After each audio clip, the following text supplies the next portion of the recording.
Você certamente já deve ter ouvido falar de Leonardo da Vinci, não é mesmo? Mas o quanto você sabe de sua história e de suas contribuições para a humanidade? Seja bem-vindo ao canal Arte Retrô. Meu nome é Marcos e a partir de hoje eu apresento uma série com 5 rápidos programas falando um pouco sobre a vida e a obra de Leonardo da Vinci, seus códices, um pouco de suas invenções e especialmente sobre a Mona Lisa, uma das obras mais icônicas de Leonardo da Vinci. Inscreva-se no canal e ative as notificações para que você receba os avisos sobre os próximos programas dessa série. Fique agora com o nosso primeiro vídeo.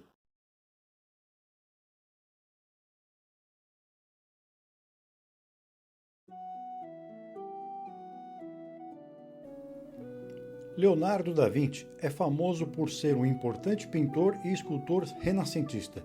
E, apesar de também ser engenheiro e cientista, seu trabalho nessas áreas permaneceu desconhecido por muitos séculos.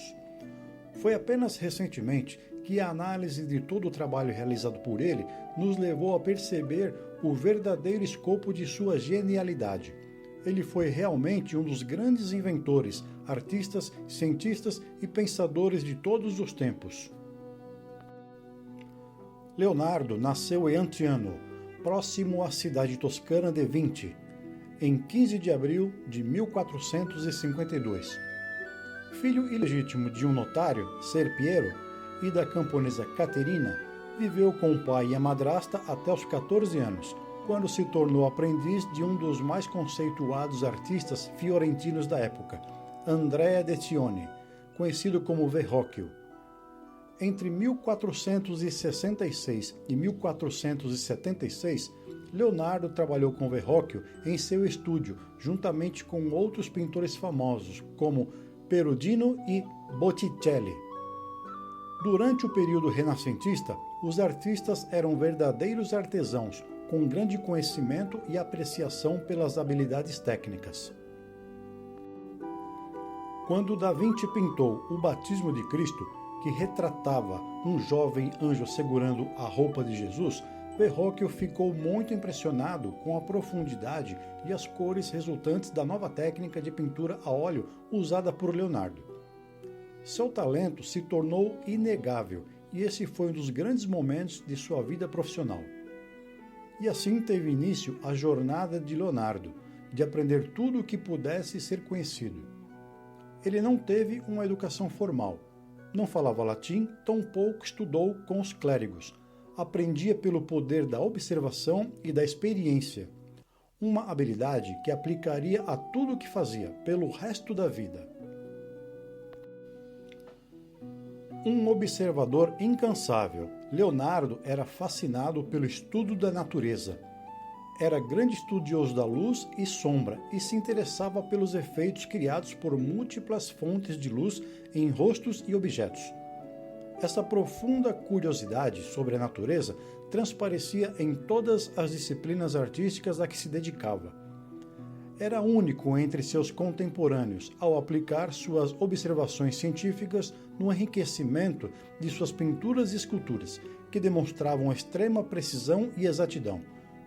Leonardo era também um estrategista militar, tendo inventado o tanque, as balas e pontes. Na realidade, Leonardo fez notáveis contribuições a todos os campos aos quais se dedicou, da geologia à astronomia, da anatomia à cartografia. Ele sonhava em criar a cidade ideal, um ambiente saudável que erradicaria o mundo da peste negra. Foi precursor da invenção do automóvel, aperfeiçoou os sistemas de rolamentos e engrenagens e esboçou mecanismos para a construção de um robô. Mas a nível primário, tudo se resumia ao seu grande encantamento pela natureza. Todas as invenções de Leonardo são baseadas em princípios da natureza.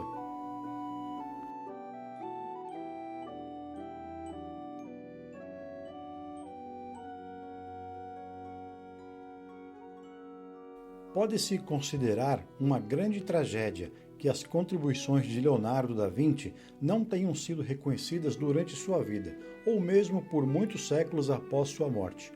Ele faleceu em 1519 em Amboise, na França.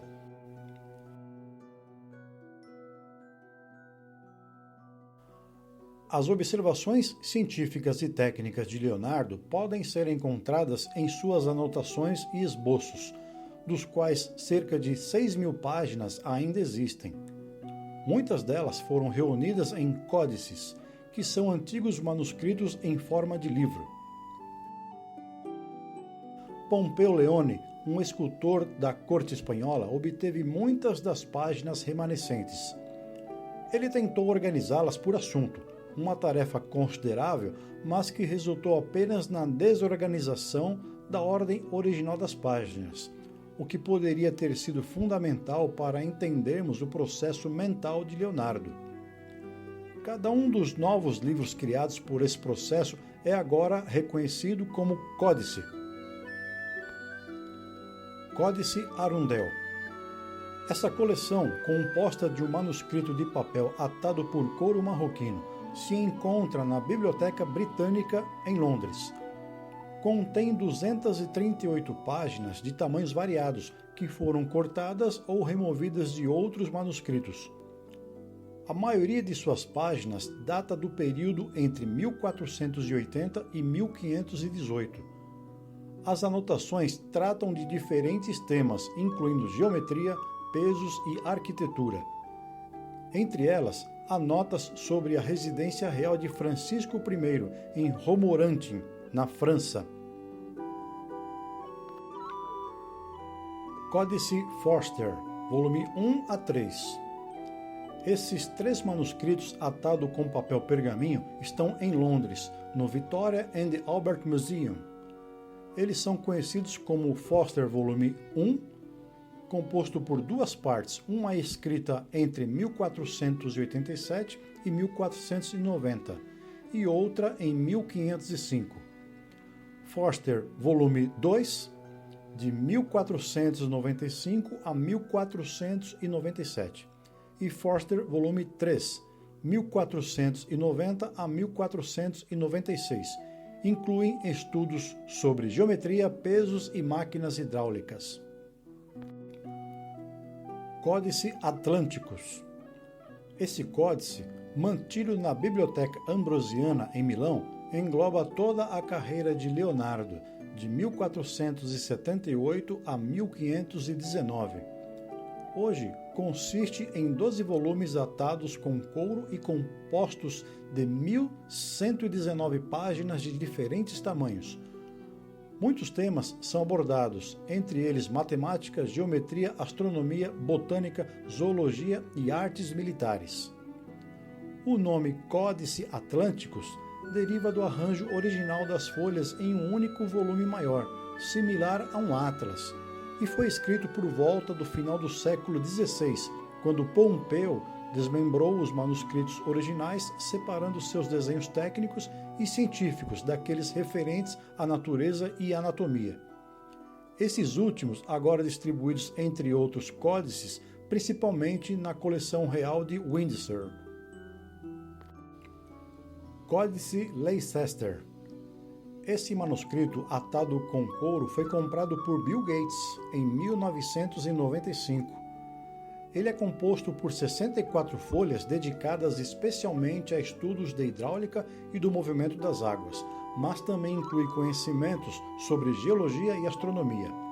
São datados de 1504 a 1506. Códice Trivusianus. Esse códice, abrigado na Biblioteca Trivusiana do Castelo Sforzesco, em Milão, contém estudos sobre arquitetura e temas religiosos, bem como várias páginas que registram o esforço de Leonardo para aperfeiçoar sua educação formal. Infelizmente, apenas 55 das 62 páginas originais sobreviveram, a maioria do período entre 1487 e 1490. Fólios da coleção do Castelo de Windsor. Armazenados na coleção real do Castelo de Windsor, esses fólios compreendem aproximadamente 2.345 folhas soltas, com quase 600 desenhos de vários tamanhos, datados de 1478 a 1518, sobre anatomia, geografia, cartografia, estudos sobre cavalos e até caricaturas. Códice sobre o voo dos pássaros. Localizada na Biblioteca Real de Turim, essa coleção reúne 17 das 18 páginas originais nas quais Leonardo analisou detalhadamente o voo dos pássaros, principalmente a mecânica do voo e a resistência do ar, dos ventos e correntes.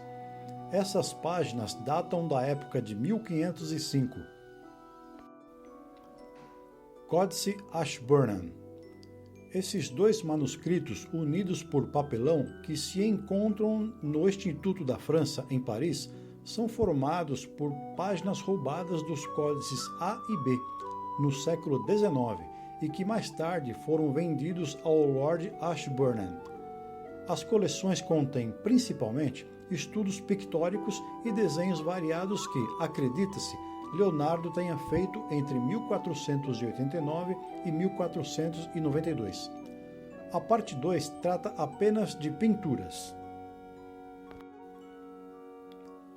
Códices do Institut de France.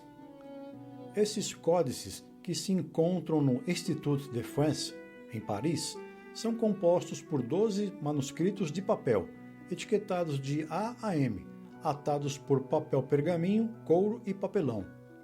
Seus tamanhos são variados, desde A7, códice M 10 por 7 cm, a A4, códice C 31 por 22 cm.